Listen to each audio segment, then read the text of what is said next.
अरे एक सबूत तो दिखा दो कि हमने आपको ब्लैकमेल किया हो, हमने आपसे पैसे मांगे हो, हमने आपको ये कहा हो कि हमें फ्लैट दे दो एक, हमने आपसे कहीं कहा हो एक सबूत हो, मेरी कॉल रिकॉर्डिंग हो, मेरा कोई व्हाट्सएप मैसेज हो, तो बताओ आप मेरे को। धारा 152 मुझे बोलने का अधिकार देती है, एक पत्रकार को बोलने का अधिकार देती है। वो सवाल पूछेगा, एक बार नहीं पूछेगा, 25 बार सवाल पूछेगा, 50 बार सवाल पूछेगा, जब तक उसका सही जवाब उसे नहीं मिलेगा, वो चाहे मुझे अधिकारियों के पास जाना पड़े, चाहे किसी और आदमी के पास जाना पड़े। और आदमी से बात और याद आया मुझे, अगर ये ब्लैकमेल है तो क्या आपने इनको नोटिस भेजा है? नहीं भेजा तो अब तक क्यों नहीं भेजा? आपने हमें कैसे बता दिया सुनील चौधरी ब्लैकमेलर है? और एक पॉइंट नहीं, point number 4, point number 5, point number 6, 4 point आपने लिख के भेजा है। अरे साहब ब्लैकमेलर है तो नोटिस भेजो इनको FIR कराओ इनके खिलाफ, इनको बंद कराओ। अब आप इस कागज को भी झुठला दीजिएगा, कह दिएगा कि ये भी मिसप्रिंट हो गया है, क्योंकि जिस तरीके से आपने इस कागज को बता दिया था कि ये कागज मिसप्रिंट हो गया है, अब इसको भी कह दिएगा कि ये भी मिसप्रिंट हो गया है। इनका जवाब आपसे चाहिए था और आपसे कैमरे पर बुलाया जाता कि आप कैमरे पर आए जवाब दें, और आप बार बार कैमरे से भाग रहे हैं। क्यों नहीं जवाब देना चाहते आप कैमरे के ऊपर? नमस्कार। हाल ही में मोदी सरकार ने कानून संहिता में एक बड़ा बदलाव किया था और नया कानून लाया गया था जिसका नाम दिया गया था भारत न्याय संहिता। भारत न्याय संहिता के अंतर्गत एक सबसे बड़ा कानून लाया गया था जिसकी धारा थी BNS 152। इसका मतलब था कि BNS 152 का मतलब था कि आपके बोलने की आजादी पर किसी प्रकार का प्रतिबंध नहीं है। मतलब आप बोल सकते हैं, अपनी आवाज को मुखरित करके अपनी आवाज को, कहीं कोई गलत बात हो रही है तो आप अपनी आवाज को सोशल मीडिया के माध्यम से, अखबार के माध्यम से कह सकते हैं। ये मतलब था BNS 152। BNS मतलब होता है भारत न्याय संहिता। आपको मेरे हाथ में कुछ कागजात दिखाई पड़ रहे होंगे। ये 25 पेज का एक कागजात है, ये 18 पेज का कागजात है, ये 5 पेज का एक कागजात है और ये कुछ कागजात है। बेसिकली ये मैं कागजात इसलिए लेके बैठा हूँ, पीछे आपने हमारी कुछ खबरें देखी होगी जो रॉयल अपार्टमेंट प्रीमियम को लेकर थी, जिसके लिए हमने आपको बताया था कि इस प्रोजेक्ट में गड़बड़ झाला है। 2010 से प्रोजेक्ट चल रहा है और 2025 होने को आ गया, आज तक पूरा नहीं हुआ। जिनको 2010 से फ्लैट लोकेट किए गए थे वो आज तक धक्के खा रहे हैं, बैंक की किस्तें अदा कर रहे हैं, ना उधर बैंक की फ्लैट मिल रहा है, ना उधर बैंक की किस्तें टूट रही है। जो बिल्डर था वो दिवालिया हो गया, उसने अपनी किसी दिवालिया होने वाले किसी एक नई कंपनी को प्रोजेक्ट बेच दिया। अब जो नई कंपनी आई थी गर्ग रियल्टी इंफ्रा, ये कंपनी बनाई गई सरकारी कागजात के हिसाब से 2021 में, परंतु साहब ने फ्लैट बेचना शुरू कर दिया 2020 में। और गर्ग रियल्टी, आगे सुनिए का कहानी, गर्ग रियल्टी इंफ्रा ने हमें एक लीगल नोटिस भेजा है क्योंकि हम उनके खिलाफ थोड़ा सा उनके जो गड़बड़ झाला है या जो इस प्रोजेक्ट को लेकर के पूरा गड़बड़ झाला है पूरा, तो हम उस पर लगातार अखबार में खबरें और अपने सोशल मीडिया अकाउंट पर ये खबरें हमने चलाई, तो उनको थोड़ा तकलीफ हुई। उन्होंने हमें एक लीगल नोटिस भेजा है, ये 25 पन्नों का पूरा लीगल नोटिस है, 25 पेज का, आपकी स्क्रीन पर भी हम लगा रहे हैं। ये लीगल नोटिस भेजा 25 पेज का अखबार के लिए, खबरी प्रसाद अखबार के लिए। और दूसरा एक नोटिस मेरे को आया है 18 पेज का लीगल नोटिस है, HPC न्यूज के लिए आया है, जिसमें हमने खबरें दिखाई थी। यानी कि 2 नोटिस अलग अलग भेजे गए, 25 पेज का और 18 पेज का। तो जनाब ये रॉबिन मंगला जी हैं जिनकी तरफ से नोटिस हमें मिला है, तो मैं उनको बता देना चाहता हूं पूरी तरीके से कि आपने अपनी तरफ से पूरी कोशिश कर ली हमें डराने की, धमकाने की, सारे ताम झाम अपने कर लिए। उसके बाद में आप लीगल नोटिस पे अब आ गए हैं कि कानूनी कार्रवाई करेंगे। आप चुप हो जाइए, आप हमारे प्रोजेक्ट के बारे में खबरें मत छापिए, मत लोगों को बताइए, नहीं तो हम आपके ऊपर लीगल कार्रवाई करेंगे। इस लीगल नोटिस में उन्होंने कहा है कि हम फटाफट तुरंत माफी मांग लें, अपने अखबार में अपने चैनल के माध्यम से उनसे माफी मांग लें कि हमने अब तक जो खबरें दिखाई वो गलत थी, आप जो कर रहे हो वो सही है। तो ऐसा नहीं है। अब हम आपको इस प्रोजेक्ट का और धीरे धीरे हम सारा काला चिट्ठा खोल रहे हैं। आज इस लीगल नोटिस के ही माध्यम से, लीगल नोटिस में कुछ चीजें ऐसी हैं जो आंखें खोल देगी आम जनमानस की, जो इस प्रोजेक्ट में निवेश करना चाहते हैं, जिन्होंने निवेश कर रखा है उनकी भी आंखें इस प्रोजेक्ट, इस खबर के साथ में खुल जाएगी। पहले तो इस लीगल नोटिस में बात है, इस लीगल नोटिस में जिक्र किया गया है 2 लोगों का। ये 25 पेज का लीगल नोटिस है, इसमें पॉइंट नंबर 4 से जिक्र किया गया है, पॉइंट नंबर 4 में जिक्र किया गया है सेल डीड डेटेड 22/2022, ये पॉइंट नंबर 4 में जिक्र है। और यही जिक्र इन्होंने किया है पॉइंट नंबर 11 में।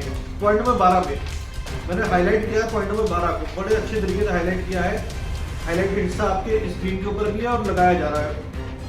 पहले पॉइंट नंबर 4 में जो हाईलाइट किया मैंने हिस्सा, उस पर लिखा है सेल डीड डेटेड 22/1/2022। अब इसका अगला हिस्सा है पॉइंट नंबर 12 पे। पॉइंट नंबर 12 में लिखते हैं, जो मैंने हाईलाइट किया मैं वो हिस्सा पढ़ के सुना रहा हूँ। This allegation is absolutely false and malicious mismatch of my client and lawfully purchased the project land under a duly registered sale deed dated 22/1/2022.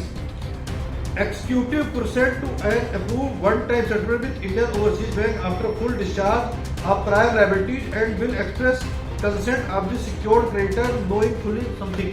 मतलब इसमें उनका कहना है कि हमने जो ये लैंड खरीदी इंडियन ओवरसीज बैंक से 22/1/2022 को खरीदी। चलिए ठीक है जी, आप बात को मान लेते हैं 22/2022 को खरीदी।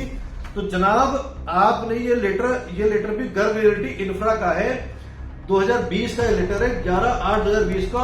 मिस्टर महावीर सिंह सनाम Mangat Rai Singla resident of house number 1550 sector 21 Panchkula को आपने 2020 में ये कैसे बेच दिया? हम इसी बात का जवाब मांग रहे हैं मिस्टर रॉबिन मंगला आपसे। आपको पिछले एक हफ्ते से हम कैमरे पर आ करके जवाब मांगने की कोशिश कर रहे हैं मिस्टर रॉबिन मंगला। आपने लीगल नोटिस भेज करके और अच्छा कर दिया है। अब हम और जो चीजें दबी हुई थी जो हम धीरे धीरे निकाल रहे थे, अब आपके सामने बहुत जल्दी आने वाली है और जनता के सामने आएंगी। जब आपका ये सौदा आपके लीगल नोटिस के हिसाब से बात कर रहा हूं, आपके लीगल नोटिस आपसे 2022 में हुआ है, तो आपने प्रोजेक्ट 2020 में कैसे बेचना शुरू कर दिया? अब और आगे कहानी सुनिए। लीगल नोटिस में जो कार्रवाई बताई जा रही है 22/1/2022 की, मेरे पास एक डॉक्यूमेंट है, Indian non judicial government of Punjab का ई स्टैंप है और ये जो स्टैंप है ये है 27 जनवरी 2022 का। क्योंकि जो कागजी कार्रवाई होती है, सरकारी कागजी कार्रवाई होती है, उसमें जो कागजी जो डेट होती है वही मानी जाती है। तो ये कागज है मजिस्ट्रेट के सामने ड्यूली साइंड और इसमें 27/1/2022 को आपका सौदा हुआ है। जो पुरानी कंपनी थी जीवन गर्ग नाम का जो बिल्डर था जिसने प्रोजेक्ट शुरू किया था 2010 में, उससे आपका सौदा जो हुआ है प्रोजेक्ट को ट्रांसफर हुआ 27/1/2022 को हुआ है। अब आप इस कागज को भी झुठला दीजिएगा, कह दीजिएगा कि ये भी मिसप्रिंट हो गया है, क्योंकि जिस तरीके से आपने इस कागज को बता दिया था कि ये कागज मिसप्रिंट हो गया है, अब इसको भी कह दीजिएगा कि ये भी मिसप्रिंट हो गया है। 27/1/2022 नहीं, 22/1/2022 था। गलती से मजिस्ट्रेट साहब ने 27/1/2022 कर दिया था, गलती हो गई थी मजिस्ट्रेट साहब से। ये कह दीजिएगा आराम से आकर के कैमरे में, क्योंकि झूठ बोलना तो आपकी आदत है, बार बार आप झूठ बोल। हम आपको पिछले एक हफ्ते से लगातार आपसे संपर्क करने की कोशिश करें, कुछ सवालों की लिस्ट हमने आपको भेजी थी कि इन सवालों के हमें जवाब दे दीजिए। आपने उन सवालों के जवाब न देकर के हमें व्हाट्सएप मैसेज कर दिए, व्हाट्सएप मैसेज पे आपने हमें रिप्लाई दे दिया सारी चीजों का। और हम लगातार आपसे कह रहे हैं कि आप कैमरे पर आए, कैमरे पर आए, कैमरे पर हमें आपसे कैमरे पर सवाल जवाब कर रहे हैं, ना कि आपकी हमें वॉइस रिकॉर्डिंग चाहिए। ये रॉबिन मंगला जी का मैं आपको दिखा रहा हूँ जिस तरीके से हमारी इनसे बातचीत चल रही है पिछले एक हफ्ते से। लगातार कंटिन्यूअस हमारी बातचीत चल रही। इन्होंने हमने सवालों की लिस्ट भेजी थी।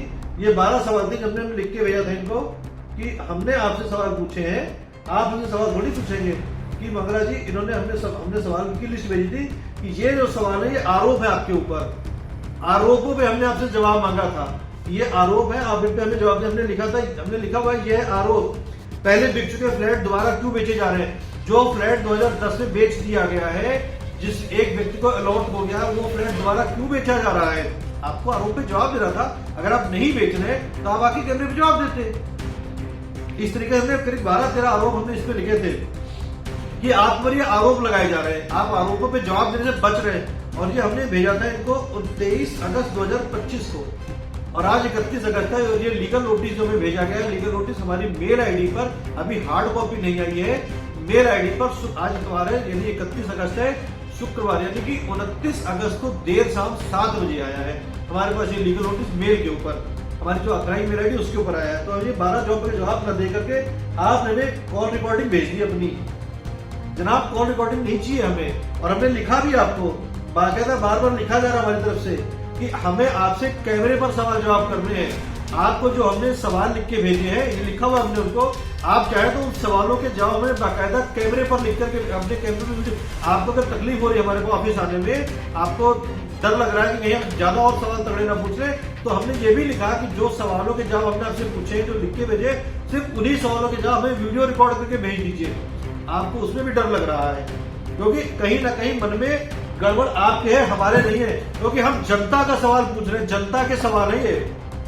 और मैंने पहले जिक्र किया कि धारा 152 है, बीएनएस की धारा 152 है। धारा 152 मुझे बोलने का अधिकार देती है, एक पत्रकार को बोलने का अधिकार देती है। वो सवाल पूछेगा, एक बार नहीं पूछेगा, 25 बार सवाल पूछेगा, 50 बार सवाल पूछेगा, जब तक उसका सही जवाब उसे नहीं मिलेगा, वो चाहे मुझे अधिकारियों के पास जाना पड़े, चाहे किसी और आदमी के पास जाना पड़े। और आदमी से बात और याद आया मुझे कि इन्होंने हमने अपने खबर के अंदर कहीं पर भी किसी व्यक्ति के नाम का उल्लेख नहीं किया।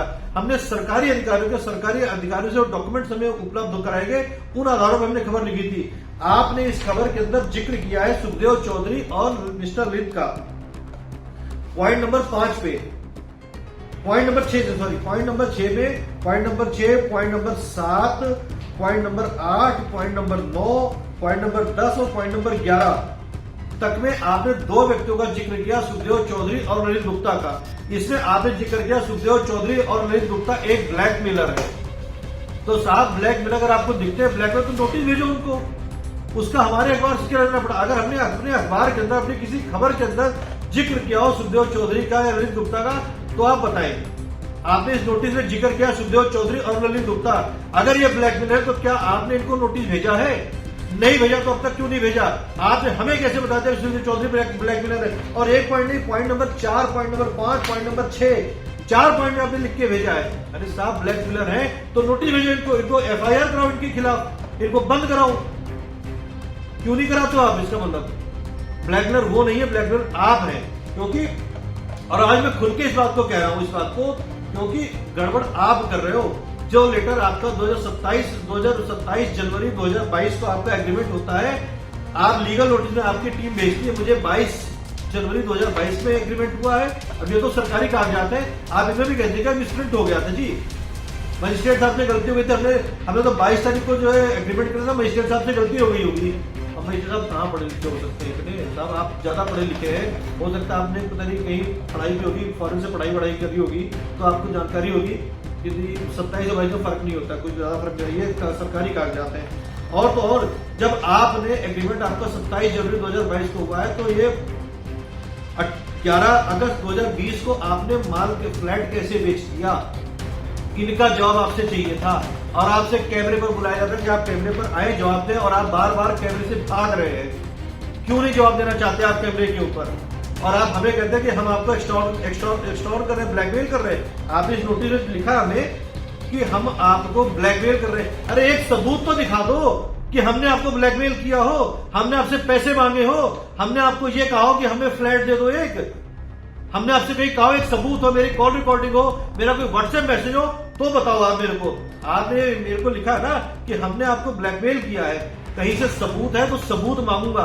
अब ये मामला कोर्ट में जाएगा और कोर्ट में ही हमारी आपकी मुलाकात होगी, क्योंकि आपने हमें कहा है सुखदेव चौधरी और ललित गुप्ता का नाम लेते हुए कहा है तीसरा पर्सन भी एक ब्लैकमेल कर रहा है। वो तीसरा पर्सन कौन है? आपने उसको नोटिस क्यों नहीं भेजा? अगर वो तीसरे पर्सन हम हैं तो आपको वो सबूत देना पड़ेगा कि कब हमने आपको फोन करके कहा है कि हमने आपको, आप हमें खबरों के लिए हमें पैसे दो और हम आपको आपकी खबर रोक दें। अगर ऐसा कोई सबूत अगर हमें, तो आपको कोर्ट में दिखाना पड़ेगा, क्योंकि ये 25 पन्नों का नोटिस और 18 पन्नों का नोटिस नहीं है ये अब और सच्चाइयां खुलेंगी इस पूरे मामले की कि 2010 से जो प्रोजेक्ट बन रहा है 2025 तक आते थे क्यों नहीं पूरा हो पाया, उसकी वजह क्या रही। आपने कहा अधिकारियों का, तो जो सारी खबरें हमने की हैं वो अधिकारियों से, सरकारी अधिकारियों से कागज पत्र निकालने के बाद ही खबरें की गई हैं। सरकारी अधिकारी जो हमें खबरें देंगे, जो हमारे सरकारी डिपार्टमेंट जो अखबार खबरें मिलती है, जो कागज सरकारी अधिकारी बोलते हैं, खबरें हमेशा उसी आधार पर लिखी जाती है। न सुखदेव चौधरी के आधार पर खबर लिखी जाती है, न ललित गुप्ता के आधार पर खबर लिखी जाती है, न रॉबिन मंगला के आधार पर खबर लिखी जाती है, न किसी के आधार पर खबर लिखी जाती है। खबर सरकारी कागज जो मिलते हैं उसके आधार पर खबर लिखी जाती है। तो अब आप तैयार रहिए इन बातों पे जवाब देने के लिए। एक बार फिर से विचार कीजिएगा कि जब आपका सेल एग्रीमेंट 27 जनवरी 2022 को हुआ है, तो आपने ये फ्लैट कैसे भेजी? कागज आप ही के हैं, ये आरएमसी टेक्नोलॉजी के खबरी, आरएमसी मीडिया प्राइवेट लिमिटेड के, खबरी बराद अखबार के, एचबीसी न्यूज के डॉक्यूमेंट नहीं है, ना ही सुखदेव चौधरी के डॉक्यूमेंट है, ना ही ललित गुप्ता के डॉक्यूमेंट है। इन डॉक्यूमेंट पर जवाब आपको देना है। आपको हम बार बार मौका दे रहे हैं, कैमरे पर आकर के जवाब देना चाहे दे सकते हैं। एक बार फिर आपने भले हमें लीगल नोटिस भेज दिया है, लेकिन हम आपको फिर एक बार मौका देंगे। आप अभी भी आकर मौका, अगर आप कैमरे पर आना चाहें तो हमारे कैमरे खुले हैं। हम आपके हमारे, क्योंकि हम सच के साथी हैं, सच का साथ देने के लिए खड़े हुए हैं। हम किसी भी निवेशक का पैसा डूबने नहीं देंगे। एक निवेशक जिसने बड़ी गाड़ी मेरे से पैसा 2010 में लगे इन्वेस्ट किया है और 2025 में वो ठोकरे खा रहा है, वो किराए के मकान में रह रहा है, बैंक की किस्त भी भर रहा है, किराए के मकान में रह रहा है, और आप चाहते हैं कि आपसे सवाल ना पूछे जाए। ऐसा नहीं हो सकता। जो सवाल पूछेगा उसको लीगल नोटिस तो मिलेगा ही मिलेगा, क्योंकि आप कैसे लोग लीगल नोटिस उसको भेजेंगे, क्योंकि हम सवाल पूछने वाले लोग सवाल पूछेंगे। एक बार नहीं 10 बार पूछना पड़ेगा, 10 बार पूछेंगे, 25 बार छापना पड़ेगा, तो खबर छापी जाएगी। तो आगे तैयार रहिएगा जवाब देने के लिए।